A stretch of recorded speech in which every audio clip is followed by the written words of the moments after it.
Eh bien les amis, si on se faisait un rap?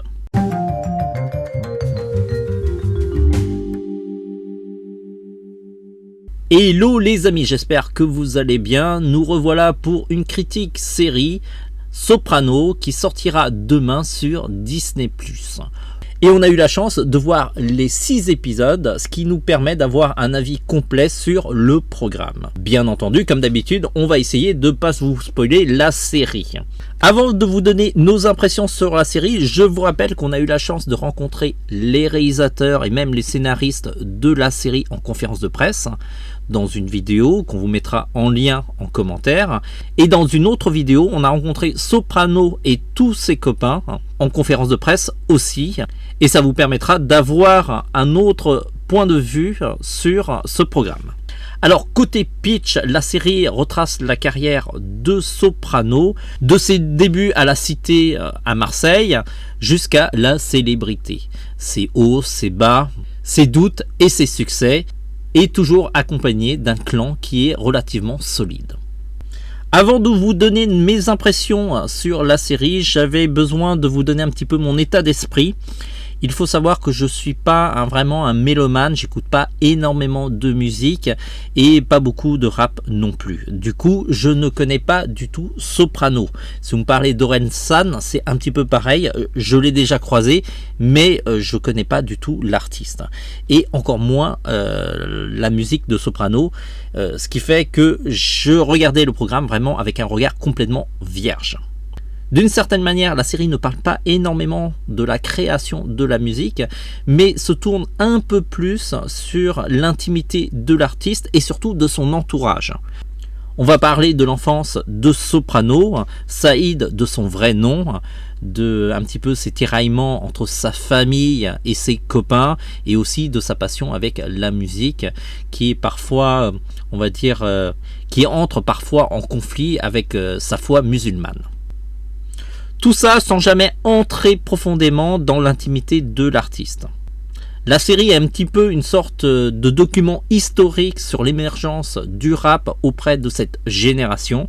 Et j'ai trouvé beaucoup de points communs avec moi parce que Saïd a à peu près le même âge, et même sa bande de copains, ils ont à peu près le même âge que moi. D'une certaine manière, pas mal de choses m'ont parlé, leur passion pour le rap et de mon côté la passion pour les dessins animés et les mangas, et c'est plutôt touchant.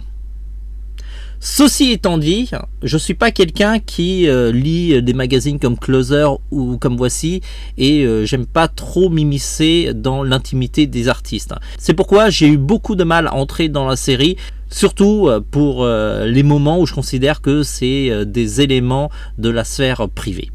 En plus, ça n'aide pas puisque je connais pas vraiment l'artiste, et du coup je me suis pas senti vraiment méga impliqué par la série. Elle dure 6 épisodes d'à peu près 45 minutes. J'ai trouvé quand même que c'est relativement long. Il y a beaucoup d'images d'archives, des documents amateurs qui sont en général assez mal filmés, et donc je suis pas super fan.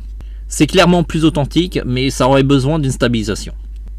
La série ne s'attarde pas énormément sur le processus créatif des chansons, mais plus au niveau de la logistique et des backstage derrière les concerts.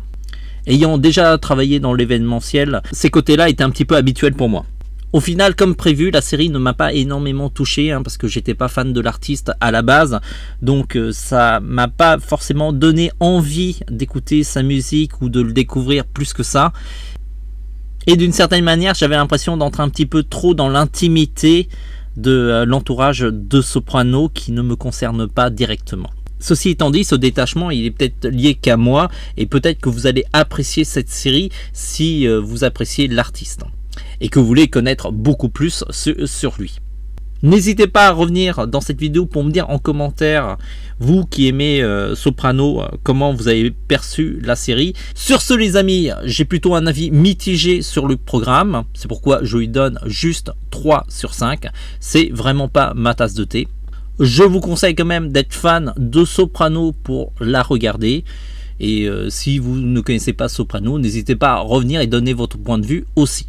Si ça se trouve, vous avez un avis différent du mien. Sur ce les amis, on se dit à très vite.